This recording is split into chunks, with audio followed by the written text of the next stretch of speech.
tumuwulira namu buli muntu ng'abuuza namu kikinamu apuusa ensonga kuba luli ku covid abantu baminisole ku kyogamu abantu bagezaako gavumenti okubanyonyola about kyogamu but for this case ekya namu abantu bali tukola ki kyofula kabaani kabali artist fenna watulowooza bakinamulindwa kikigenda okukomawo okubanga kyali kigenza mu nuupu nitugaa nga namulindwa esapengaali bwanise nnyo ate pano kizuulanga ekiwala kye kinamukwaya kati naye namukwaya sinamulabako physically olwokuba nti mayinja abadde bweru abadde London ye yalidde ebintu yali abitegeddeko n'akangamu awo namukwaya ffe nga tulowooza ali mulwali kumbe ekikazi kikola ki kijja so buli muntu yeesunga era ndowooza nsudde intelligence yange eyanywa amalula nkakasa tujja kufulumya akabadi kannamukwaya era bajja kirabako nenuduziza zo sofa nzifunye nuduziza namukwaya nzifunye era njazigabira abantu bazirabeko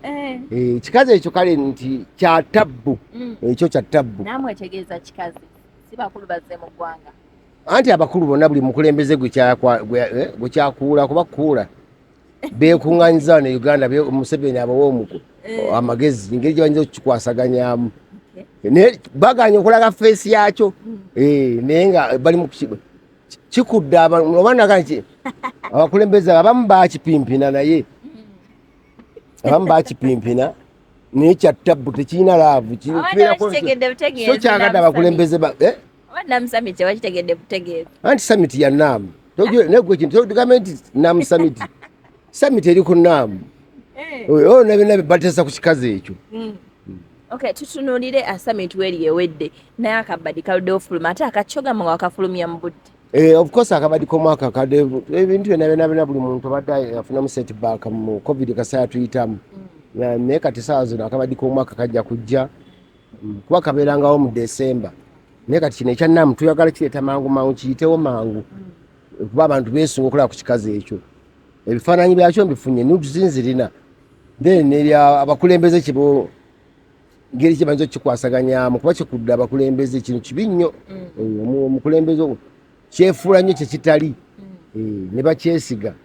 Kiripu ya kyogamu eno uje wamwakola comedy wakifuniramu ddala akasente akawera ya kyogamu of course twafuna akasente naye nga bumanye ebye Uganda ne bwefuna $2 million mu myezi 2 ziba teziriiwo kubanga ebizitwala bingi ebiseera twali bangi twali ng'abantu bana Eddie Mese Omugenzi Paddy Bitama so aba n'abantu abalala bakerekere bakinani bonna abalinga mu kibiina so ebintu bwebyo bitambula. Gavumenti yakwochayo yatwokya bibuuzo poliisi yatuyita tubabimanya okulonkinga akama kakyoga mu poliisi erina otuyita tuginyonyole biki bye tugenda okuzannya era manyi nakano akabadi kannamukwaya mukakasa poliisi eregera tuyita tubuuze kiki kuba bo tebaagala nze ng'ebino mbyogedde ne badde tebaagala tukoki tubimanye naye ng'ekikazi ekyo kikudde abakulembeze abawererako ddala ekivula Mama Janet yadde ayagala akirabeko naye yalemeddwa kwa yadde aganya akulaba nteekateeka ziri zitya alabe ku kikazi ekyo bamulemesezza okiraba. Bwogera kabadi kakyogamu walimu n'omukulu eyatuva ku maaso Paddy batali ekibiina we baavaawo ekibiina kyaddamu emabega kati and you miss the guys bewalinga nabo abakyali abalamu. Of course that's life obulamu bwe bubeera bolaba ne Eboniz bakayimbira Afro Talents bona abantu batandika nabusubi bali nabo abantu bulamu life is a journey abamu bakivaamu abamu bafa abalala bagenda mbirala nolaba onoonyeza n'ojjetseza amalula ekyaliyo era ebintu kyakola jase enjawulo gye nayongeramu nti nagiri brand yangitumani amalula production neteekamu ne music kuba lwitwa twalina music waffe naye kati tulina music waffe ate kati tutambula nnyo lwitwa twalinga tukolera muno mu Kampala nga bantu batulaba tubeeramu nnyo batulaba nnyo naye kati sasana tuteekamu music ntambula Uganda so kuba ngenze Soroti nengende ewa nengenda Masaka kadoka kana omwezi mulamba bambitonda byeko noloza nagwa kumbe gwo mulabi gwo agwa bana abagamba nti wagwa be bagwa ebiseera singa abalabi bagwa ne baloza nti artists bakoze iki bagudde omuntu abeereeyo talina sente za tasasula yaka okitegeera talina sente za data kati bwalooza ogudde naye owulidde. Do you have like omumisinga kyenkana ki mukwano gwe Paddy? Kati ebintu bya Paddy Bitama ogamba nti mumisinga kyenkana ki, teriyo kapimo, teriyo kuuma kapima engeri gyomumisingamu omuntu. Akakuba bakala akafulumya osoloka nti akakonoga nti omuntu ono bambi alaika amisinga kino bwe kiti okitegedde. So teriyo gundi just nja kwagala bagazi Mukama omwoyo gwagwenzi ongera ogola ki obuwummuza emirembe. N'abaana be mbalaba bali okay, bendabako bensobola okuwaawo obuyambi. Kibebi ekisembayo, kibebi kye ekisembayo kati mukazi mukulu akuze tufaafagana naye womuwerera ennyo n'amaanyi amalula kirungi because tusanga abantu abasinga munne waafa nga ne bazadde be ne maama naye jjajjaawe naye alina kyakontributinga ne maama we naffe tulina kitukontributinga okulaba nga abeerawo. babalekulabiri abasinga babasuula byebyo nabo bana ensonga zaabwe sitteeka nti omuntu olina okufaafagana abantu balala bayinza okuba nkakuvuddemu ng'alina ensonga ye lwaki akola ki. Okay, nga abantu bonna abaagala okufuna ni amalula bakujjawa. Ni amalula production offices zaffe ziri ku Makanga Nalukolongo Makanga building. Bwe twateeka ne studio ennaku laba twavaawo ne tubiteeka system kino tubiteeka ku Makanga at the moment kubona nawo tupangisa obupangisa. Guno omwaka abantu basuubira embaga makuno eya Amoti. Embaga yaki? Embaga egenda ebituufu. Of course n'embaga era ejja kubaawo. Ejja kubaawo okuyingira emitwalo 2.5. Ate okola buli bw'okasookola erinnya buli kintu ssente. Embaga egenda kajjamu n'enkakasuka mu bantu. Embaga yo buli yagala okujja alina okujja ne ssente. Embaga yo balina osasula. Bajja basolooza mpaka ne kufa. Ne kufa nti baga balangira abanalaba ku mulambo gwa Amoti. Nga muyingira wali enambola okuyingira 15,000 n'omutwalo. Kulabirira bannamwandu n'abaana ate obuuza zaaki era serious. So mu kiramo kyaffe Amoti mulina okusasulira olaba omulambo gwe n'embaga mulina ogisasulira. Mu bulungi kubanga buki alina ssente. Abatalina ssente basigala ku screen.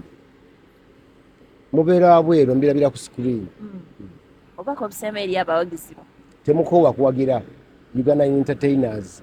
Temukoowa kuwagira bannayuganda abakola comedy abayimba ennyimba zaabwe musigale nga mbawagira gye mukoma okubawa support. Maybe bagita batya copyright law gye nebasangira naye at the moment copyright law gye tannabeerawo okweberera mu kungi nnyo okubya ddala kitutte ddala ebbanga. Ne federation ya Kenzo labe nga ekyongeramu ku speed kintu wabeewo kirabika.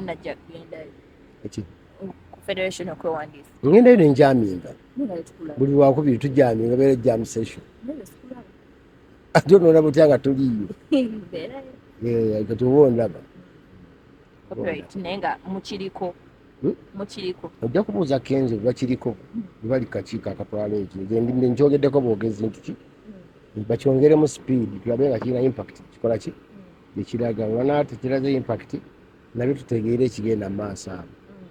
Banakatemba bavuddeyo ne beekalakasa ne bagamba nti no abantu bakozesa waka waabwe nga bo tebafunamu they need the copyright law to be put in place.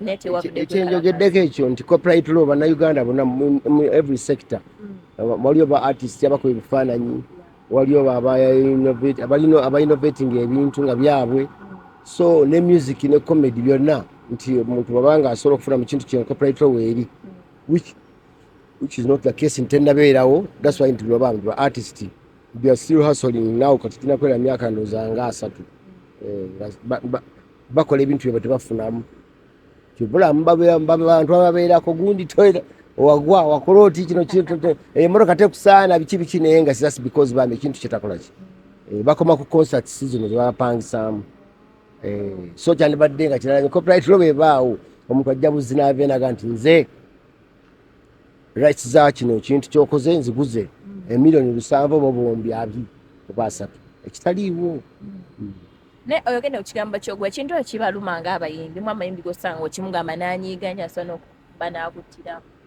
Kati bw'oba toli artist tosobola kutegeera pain eyo ekiringa omunobanga oli mukozi wa TV nga tukulaba tusanyuka tukulaba oli smart biki naye nga deep inside mutima gwo toli musanyufu omuntu agenda tutula ku musaala gwo ngolaba sigwosaanidde okukola ki okufuna nga program gyokola ereeta miliyoni 6 gwe bo bakama abo bagamba mbu olina kufunako emitwalo 6 ogenda bitunatunamu bintu nsaasaanya gyosaasaanyamu okuyisa mu mwezi ng'okozesa emitwalo 59 ng'osevingawo mutwalo kitegeera olaba nti onyumye oli smart naye nga omusaala gw'ofuna gwa kisiru si gw'oteekeddwa okufuna okusinziira ku kikyokola ki so nekyo ekyo byonna byonna ebigendera omwo copyright law bwebeerawo buli kimu kitereera namwe mwenyininyini aba TV presenters oyinjawo ekintu ekipya n'ogamba nti ndesewo program bweti ndese concept bweti egenda kukopebwa n'ofunamu.